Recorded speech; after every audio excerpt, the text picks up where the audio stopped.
ముందు అనేకమైన హామీలను ఇచ్చింది.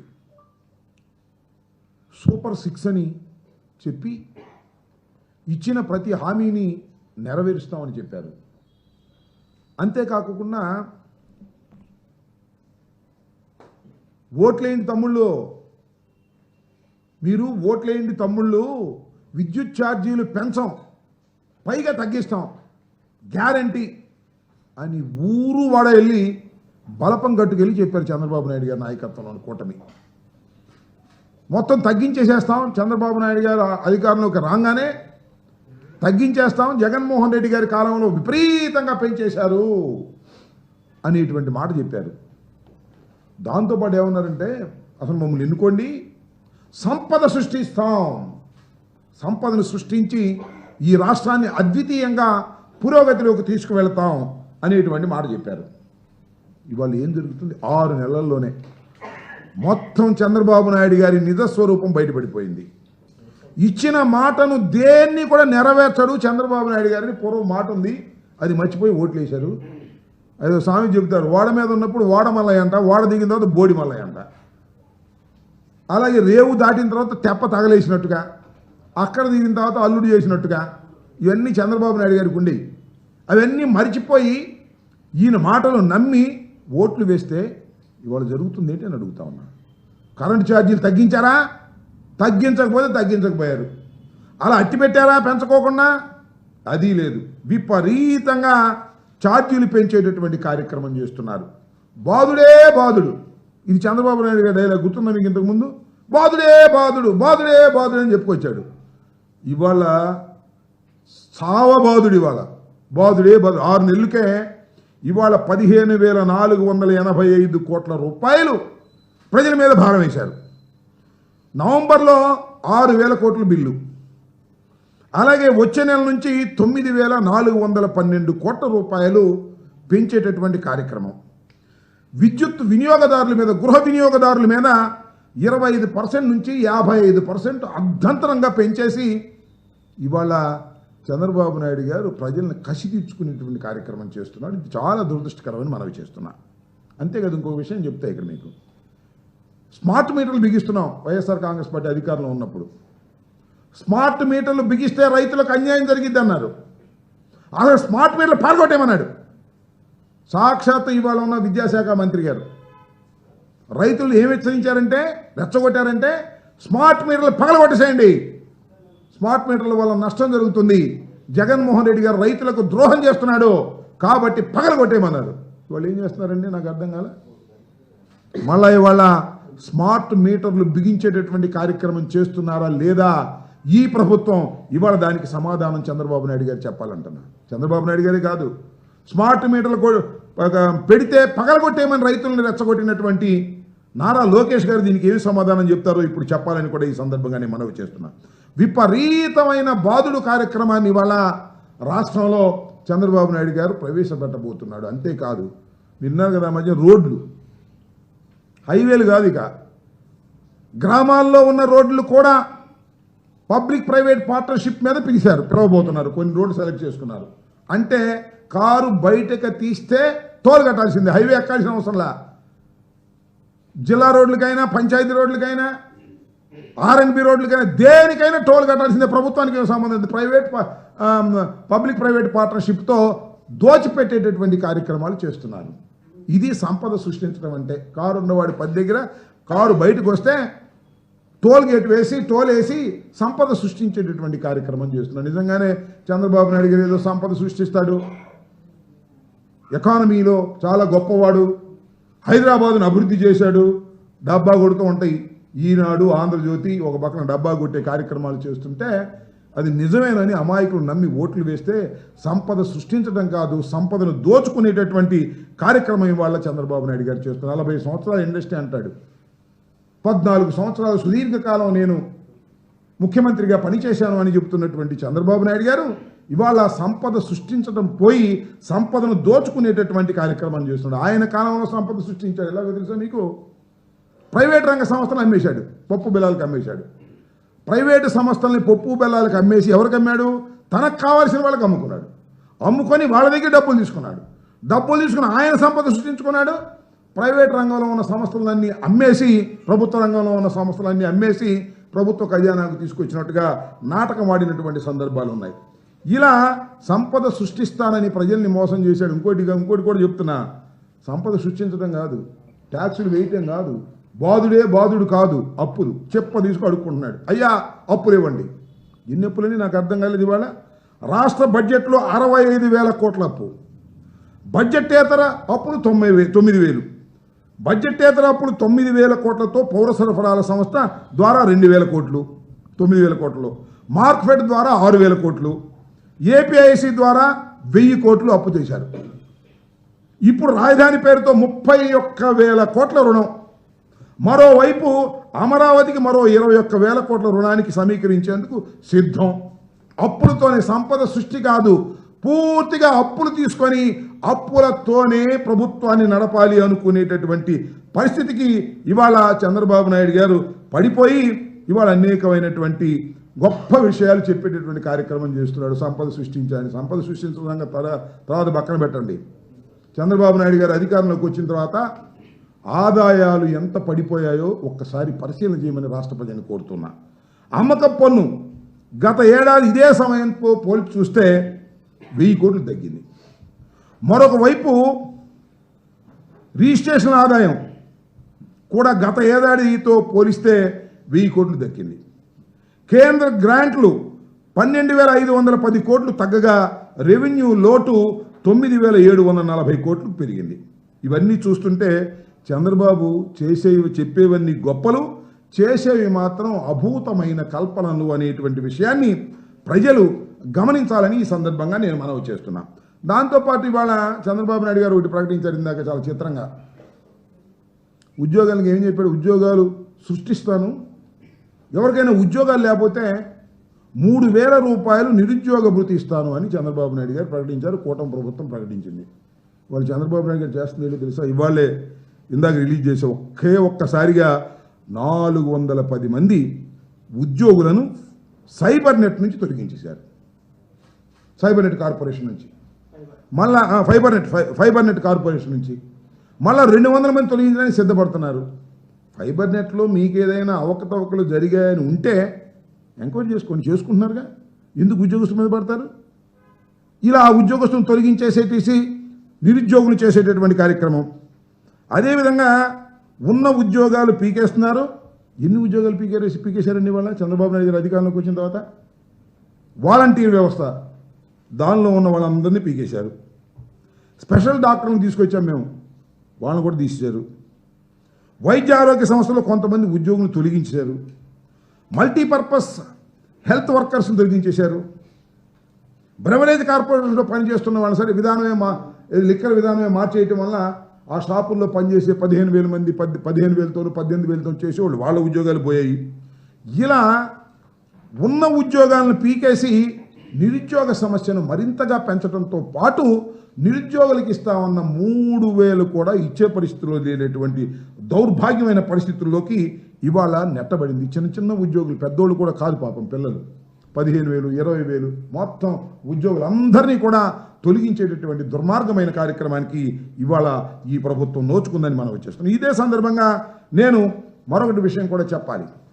మీకు ఏదైనా ప్రభుత్వం మీద మా పార్టీ మీద కోపం ఉంటే, మా సమయంలో ఎవరైనా ఉద్యోగులు చేరితే వాళ్ళు మా పార్టీ వాళ్ళు కాదు, వాళ్ళు నిరుద్యోగులు, పాపం వాళ్ళకి ఉద్యోగం కల్పించాం, వాళ్ళ మీద కక్ష తీర్చుకుంటారని నాకు అర్థం కాలేదు. అసలు ఏమైనా సిగ్గని అనిపించలేదా చంద్రబాబు నాయుడు గారికి? ఉన్న ఉద్యోగులను పీకేసి నిరుద్యోగులు చేసేటటువంటి ఒక దుర్మార్గమైనటువంటి పద్ధతిని కక్ష సాధింపుతో ఇవాళ నారా చంద్రబాబు నాయుడు గారి ప్రభుత్వం, కూటమి ప్రభుత్వం వ్యవహరించడం అనేది చాలా దుర్మార్గమైనటువంటి విషయం అని కూడా ఈ సందర్భంగా నేను మనవి చేస్తున్నా. నేను సగర్వంగా చెప్తున్నా, వైఎస్ఆర్ కాంగ్రెస్ పార్టీ అధికారంలోకి వచ్చినప్పుడు 5 సంవత్సరాలు మేము పరిపాలన చేసినప్పుడు అద్భుతంగా నిరుద్యోగ సమస్యను కొంత మేరకైనా తగ్గించాలనేటువంటి దృక్పథంతో మేము అనేక మందికి ఉద్యోగాలు కల్పించినటువంటి పరిస్థితి మేము చూపించామని కూడా మనం చేస్తున్నాం. సుమారుగా మా టైంలో 30 లక్షల మంది నిరుద్యోగులకు ఉద్యోగాలు కల్పించినటువంటి ఘనత జగన్మోహన్ రెడ్డి గారి ప్రభుత్వానికి దక్కుతుందని కూడా ఈ సందర్భంగా నేను మనవి చేస్తున్నాను. రాగానే అక్టోబర్ 2 ఫస్ట్ మా ప్రభుత్వం అధికారంలోకి వచ్చి ప్రమాణ స్వీకారం చేయగానే అక్టోబర్ 2న జయంతి సందర్భంగా 1.34 లక్షల గ్రామ వార్డు సచివాలయాల్లో పర్మనెంట్ ఉద్యోగాలు ఇచ్చాం. 58,000 మంది ఆర్టీసీ ఉద్యోగులను రెగ్యులర్ చేశాం. ఎప్పుడు చేయనటువంటి విధానం. 58,000 మంది ఆర్టీసీ ఉద్యోగులు అలో లక్షణాన్ని వాళ్ళ లాసుల్లో వచ్చి బాధపడుతుంటే వాళ్ళందరినీ రెగ్యులేట్ చేసి గవర్నమెంట్లో కలుపుకున్నటువంటి ఘనత జగన్మోహన్ రెడ్డి గారికి దక్కుతుంది. అలాగే 2.60 లక్షల మంది వాలంటీర్లను 2,60,000 మంది వాలంటీర్లను నియమించి ప్రతిదీ కూడా డోర్ డెలివరీ చేసే విధంగా మేము కల్పించడం జరిగిందని మనం చేస్తున్నాం. అవన్నీ కాకుండా 5 ఏళ్లలో ప్రభుత్వ రంగంలో వివిధ కేటగిరీల్లో మేము అనేకమైన ఉద్యోగాలు ఇచ్చాం. సుమారుగా 6,31,000 మందికి ఉద్యోగాలు ఇచ్చినటువంటి సందర్భం ఉందని మనవి చేస్తున్నాం. ఎంఎస్ఎంఈలు గ్రాంట్ చేశాం. వాటి ద్వారా సుమారుగా 3.94 లక్షల మంది ఉద్యోగాలు ఇవ్వడం జరిగింది. ఈ విధంగా అనేకమైనటువంటి లార్జ్ అండ్ మెగా ఇండస్ట్రీస్ సంబంధించి 1.02 ఉద్యోగులని మేము నియమించేటువంటి కార్యక్రమాన్ని చేపట్టడం జరిగింది. ఈ విధంగా వైఎస్ఆర్ కాంగ్రెస్ పార్టీ అధికారంలో ఉన్నప్పుడు, మా పాలనలో ఉన్నప్పుడు ఉద్యోగాలను క్రియేట్ చేసి ఉపాధి కల్పించే కార్యక్రమంలో నిరుద్యోగ సమస్య తగ్గించేయడానికి తీవ్రంగా ప్రయత్నం చేసినటువంటి ప్రభుత్వం. దమ్ముంటే ఆ పని చేయండి. మీరు 30 లక్షలు ఇచ్చే ఉద్యోగాలు ఇచ్చారు, మేము 60 లక్షలు ఇస్తామని పోటీ పడాల్సింది పోయి ఉన్నోళ్ళని పీకేసే కార్యక్రమం. వాలంటీర్లు పీకేశారు, బ్రాందీ షాపుల్లో పనిచేసే వాళ్ళని పీకేశారు. సరే, బ్రాందీ షాపుల్లో మొత్తం మీరు పాలసీని మార్చేసి ప్రైవేట్ రంగానికి ఇచ్చేశారు. ఇవాళ ఫైబర్ నెట్లోకి సంబంధించిన వాళ్ళ 400 మంది పీకేసి మళ్ళీ 200 మంది పెట్టేసే కార్యక్రమం ఉన్నారు. ఒక దుర్మార్గమైనటువంటి పరిపాలన ఇవాళ సాగుతూ ఉంది. విద్యుత్ ఛార్జీల పెరుగుదల మీద 27వ తారీఖున మేము నిరసన తెలిపేటటువంటి కార్యక్రమం చేస్తున్నామని కూడా ఈ సందర్భంగా నేను మనవి చేస్తున్నాను. చంద్రబాబు నాయుడు గారు దగ్గర ఉన్నటువంటి కార్యక్రమం ఏమిటంటే అధికారంలోకి వచ్చిన తర్వాత బాదుడే బాదుడు, పీకుడే పీకుడు, బాధటం, ఛార్జీలు పెంచి బాధటం, ఉన్న ఉద్యోగాలను పీకేయటం, సంపద సృష్టి అంటే చెప్ప తీసుకొని అడుక్కునే కార్యక్రమం చేయటం తప్ప సంపద సృష్టించేటటువంటి కార్యక్రమమే చేయనటువంటి ఒక దుర్మార్గమైనటువంటి పరిపాలన వాళ్ళ చంద్రబాబు నాయుడు గారి కూటమి ప్రభుత్వం చేస్తుంది. దీన్ని ప్రజలు గమనించాలి. సరైన సమయంలో దానికి మీరు సమాధానం చెప్పవలసినటువంటి బాధ్యత ఈ ప్రభుత్వానికి ఉంటుందని కూడా ఈ సందర్భంగా నేను హెచ్చరిస్తూ ఉన్నాను. ఇంకా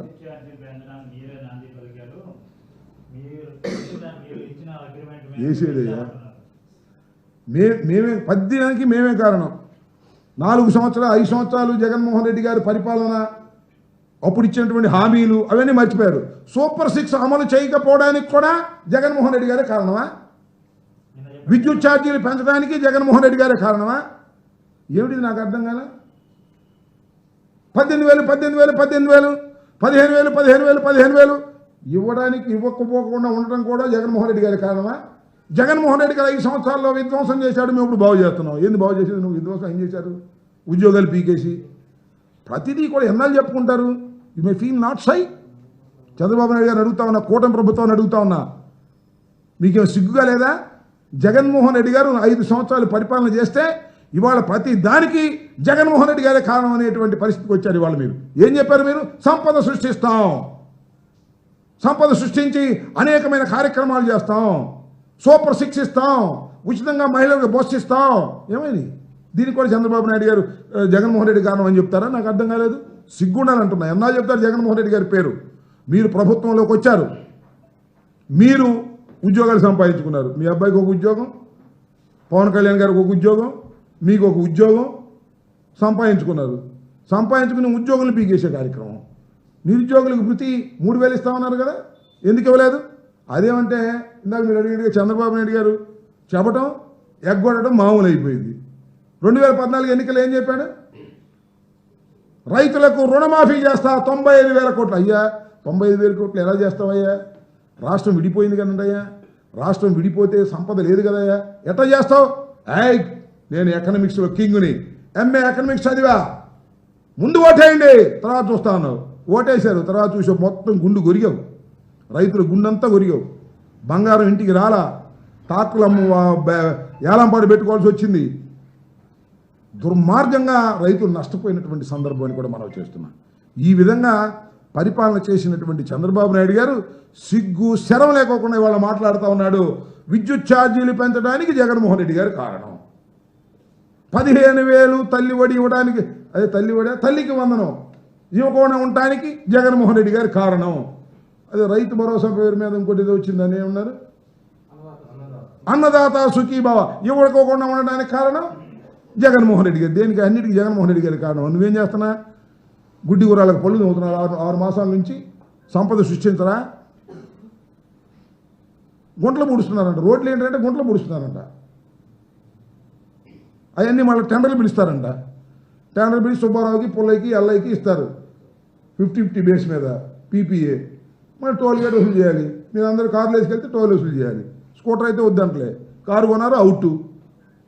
ఇది సంపద సృష్టించేటువంటి కార్యక్రమం.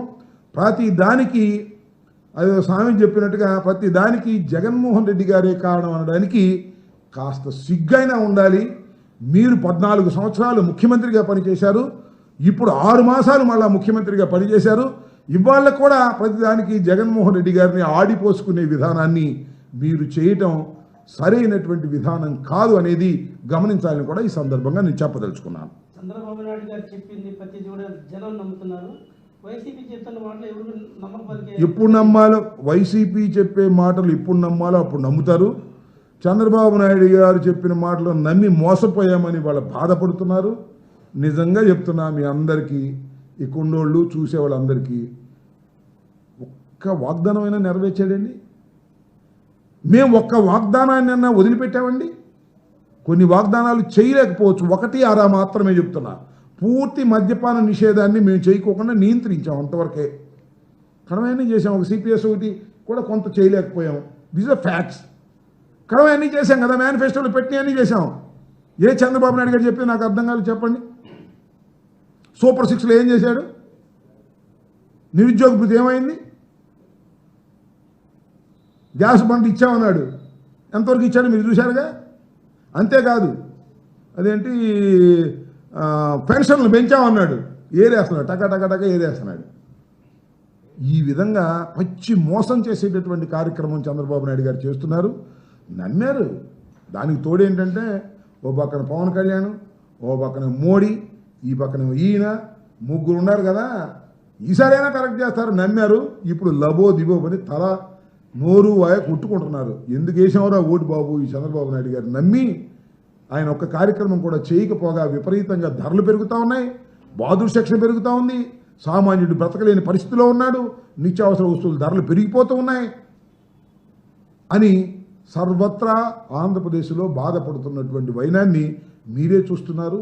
మేము ఒక అపోజిషన్గా, వైఎస్ఆర్ కాంగ్రెస్ పార్టీ 5 సంవత్సరాలు పరిపాలన చేసినటువంటి పార్టీగా కేవలం 11 సీట్లు మాకు రావచ్చు, కానీ 40% ఓట్ బ్యాంక్ ఉన్నటువంటి వైఎస్ఆర్ కాంగ్రెస్ పార్టీ చంద్రబాబు నాయుడు గారు ఇచ్చిన ఏ హామీని నెరవేర్చకపోయినా ఆందోళన చేస్తాం, ప్రజల పక్షాన నిలబడతాం, ప్రజల గొంతుకై మేము నినదిస్తామని కూడా ఈ సందర్భంగా నేను చెప్పదలుచుకున్నాను.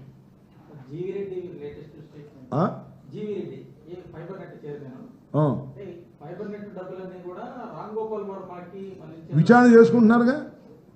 ఎన్ని దొంగ ఆరోపణలు. నేను ఒక మాట చెప్తున్నాను,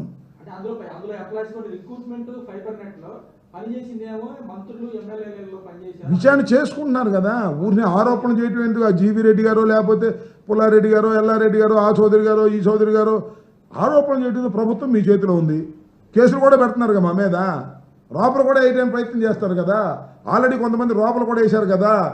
కక్ష సాధింపు చర్యలు, మమ్మల్ని ఏదో తొక్కేద్దామని, వైఎస్ఆర్ కాంగ్రెస్ పార్టీని అణిచేద్దామని వైఎస్ఆర్ కాంగ్రెస్ పార్టీకి సంబంధించినటువంటి నాయకులందరి మీద తప్పుడు ఫాల్స్ కేసులు పెడుతున్నారు. ఒకే ఒక ఉదాహరణ చెప్తా. ఏమన్నా నేను తెలియ కొడతానండి. సోషల్ మీడియాలో పోస్ట్ పెడితే ఎన్నేళ్ళండి లోపల ఉండేది? చట్ట ప్రకారం చెప్పండి. ఆయన పేరు ఇంటూరి కిరణ్. 2 నెలలు అయినప్పటికీ ఆఫ్టర్ ఆల్ ఏంటి ఆయన పెట్టింది ఒక పోస్ట్. ఎంతమంది పెట్టలేదు తెలుగుదేశం వాళ్ళు? ఒకరిని పట్టుకున్నారా? అంటే ఈ రాష్ట్రంలో, ఈ దేశంలో ప్రజల్ని రక్షించవలసినటువంటి పోలీస్ డిపార్ట్మెంట్ని అడ్డం పెట్టుకొని వైఎస్ఆర్ కాంగ్రెస్ పార్టీని భక్షించాలని ప్రయత్నం చేస్తున్నారు. అది సాధ్యం కాదని కూడా ఈ సందర్భంగా నేను చెప్పదలుచుకున్నా. పోలీసులను అడ్డం పెట్టుకొని మమ్మల్ని అణచాలనుకుంటే మరింతగా రాటు తేలుతామని కూడా మనవి చేస్తున్నాను. వీటన్నిటిని ఎదుర్కొనే శక్తి వైఎస్ఆర్ కాంగ్రెస్ పార్టీకి ఉంది. ఎన్నో కష్టాలు చూసి వచ్చామండి. మేము మ్యానిపులేట్ చేసి రాలేదు రాజకీయాల్లోకి, లేదా వెన్నుపోటు పడిచి రాలేదు. జగన్మోహన్ రెడ్డి గారు, రాజశేఖర రెడ్డి గారు మరణించిన తరువాత కాంగ్రెస్ పార్టీలో కావాలి ముఖ్యమంత్రి అని చాలామంది అనుకున్నారు. అవసరం లేదని బయటకు వచ్చి సొంత పార్టీ పెట్టి పాదయాత్ర చేసి, పాదయాత్ర కాదు దాన్ని ఏమన్నారు, ఓదార్పు యాత్ర చేసి 16 మాసాలు జైల్లో ఉండి వచ్చి 67 సీట్లు తెచ్చుకొని దానిలో 23 సీట్లు లాక్కున్నా చెక్కు చెదరకోకుండా మళ్ళా పోటీ చేసి 151 సీట్లు గెలుచుకొని 5 సంవత్సరాలు పరిపాలన చేశాం. ఇవాళ 3 కలిసి వచ్చారు పెద్దోళ్ళు అందరూ. మరి ఈవీఎంల మహత్యం మారా, పెద్దోళ్ళ మహత్యం నాది ఇది, కానీ 11 సీట్లే మాకు వచ్చాయి. ఓకే, అక్కడి నుంచే మొదలెడతాం మా పోరాటాన్ని, అక్కడి నుంచే ముందుకు వెళ్తాం. వ్యవస్థలను అడ్డం పెట్టుకొని మమ్మల్ని ఏదో చేయాలని ప్రయత్నం చేస్తే మేము అంత తేలిగ్గా తగ్గే మనుషులం కాదు. మా చరిత్ర అలాంటిది, గుర్తుపెట్టుకోండి. మరింతగా రాటుదేల్తాం, అన్నిటికీ సమాధానం చెప్తాం. చంద్రబాబు నాయుడు గారి కూటమి ప్రభుత్వం, పోలీసు యంత్రాంగం కలిసి మమ్మల్ని అణచాలని, నొక్కాలని ప్రయత్నం చేసి అనేకమైన ఫాల్స్ కేసులు పెడుతున్నారు. అన్ని ఫాల్స్ కేసుల మీద న్యాయ పోరాటం చేస్తాం, బయటకు వస్తాం, ఎదుర్కొంటాం. ఎక్కడ భయపడే ప్రశ్న లేదు. మరొక్కసారి చెప్తున్నా, నారా చంద్రబాబు నాయుడు గారు ఇంకా జగన్ జపమే చేయకోకుండా ఇచ్చిన హామీలు నిలబెట్టుకునే కార్యక్రమం చేయండి. పోలీసు వ్యవస్థను అడ్డం పెట్టుకొని మమ్మల్ని అణచాలని ప్రయత్నం చేయకండి. రాటు తేలుతాం, మీ సంగతి తేలుస్తాం అని కూడా ఈ సందర్భంగా చెప్పదలుచుకున్నాం.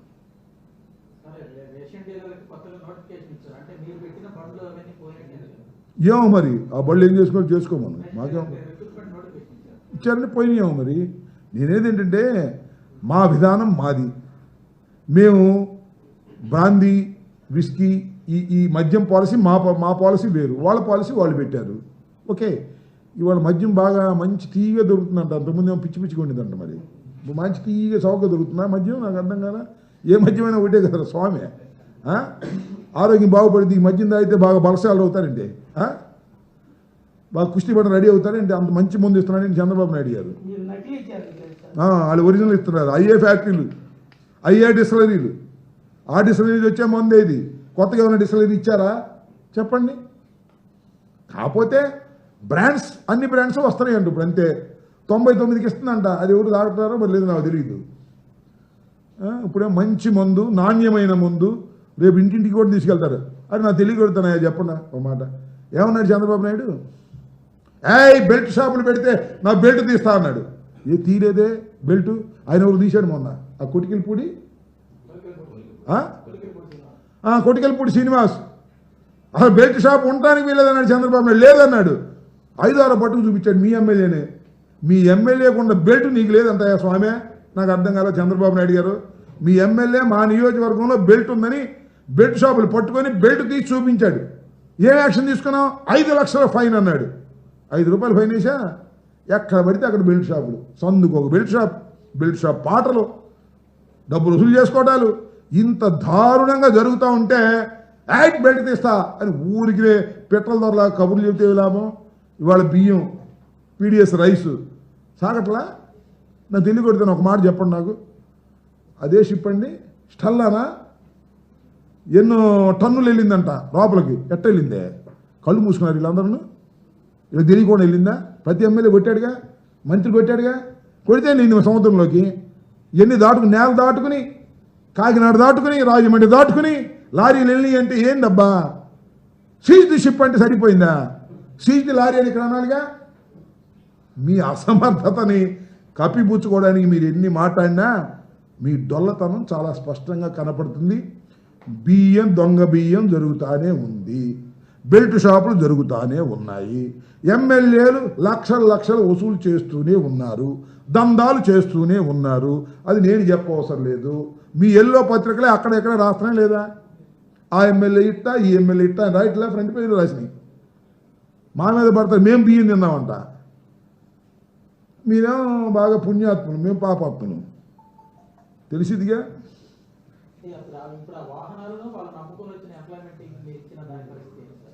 అది వాళ్ళు ఆలోచించాలి. ఇప్పుడు పాలసీ మారిన తర్వాత మేము సిస్టమ్ పెట్టాము. ఆ సిస్టమ్ నుంచి వాళ్ళు తీసేశారు. వాళ్ళు కర్మ అనుభవిస్తారు. ఈ తప్పులన్నీ చేసి సరే ఏది చేసినా అది స్వామి చెప్పినట్టు శర్మ గారు వాళ్ళ ప్రభుత్వం వాళ్ళు ఎన్నుకున్నారు 5 సంవత్సరాలు వాళ్ళు చేస్తారు 4.5 సంవత్సరాలు అయిపోయింది ఆయన ఎవరో మొన్న అంటున్నాడు జమిలీ వస్తుంది ఆ 2.5 సంవత్సరాలు 3 సంవత్సరాలకే వాళ్ళ మంగళం పాడతారు అంటున్నారు లేదు జమిలీ వచ్చినా గిమిలీ వచ్చినా నేను మాత్రం వదలను అప్పుడు ఎలక్షన్ అని చంద్రబాబు అంటున్నాడు ఎప్పుడు వేసుకుంటారో ఏంటో మాకేం వీ ప్రిపేర్డ్ ఫర్ 5 years 5 సంవత్సరాలు మేము అపోజిషన్ పాత్రని దిగ్విజయంగా మేము చేయడానికి సిద్ధంగా ఉన్నాము దానిలో ఏ సందేహం లేదు ముందు ఎలక్షన్ వస్తాయి పోటీ చేస్తాం షెడ్యూల్గా వస్తాయి పోటీ చేస్తాం మాకేం తొందర లేదు మా పాత్రని మేము అపోజిషన్లో మా పాత్రని మేము చక్కగా ప్రజల పక్షాన ఉండి నిర్వహిస్తాం మా పాత్రని ఇది పరిస్థితి వాళ్ళ పాలసీ ప్రకారం వాళ్ళు చేసుకోమని ఉండ ఉద్యోగాలను పీకేయమనండి సంపద సృష్టిస్తానని చెప్పి పన్నులు వేసేయమనండి అయినా మేము రియాక్ట్ అవుతాం బాధుడి సెక్షన్ ఇవాళ ఎంత ఘోరం అండి తమ్ముళ్ళు మాకు ఓట్లేయండి మీకు విద్యుత్ ఛార్జీలు పెంచాం తగ్గిస్తాం అని నాది గ్యారంటీ అని చెప్పాడు వీళ్ళు ఊరు వెళ్ళి ఏంది అన్యాయం అదేమంటే జగన్మోహన్ రెడ్డి గారి పాపం వల్ల మేము పెంచున్నాం అంటున్నాడు ఎందుకు జగన్మోహన్ రెడ్డి గారు ఉంచితే పోయేది ఈయన ఎందుకు అనుకుంటున్నారు పెంచే బదులు తగ్గించకపోయి పెంచడమా దుర్మార్గం కదా ఇది ఓకే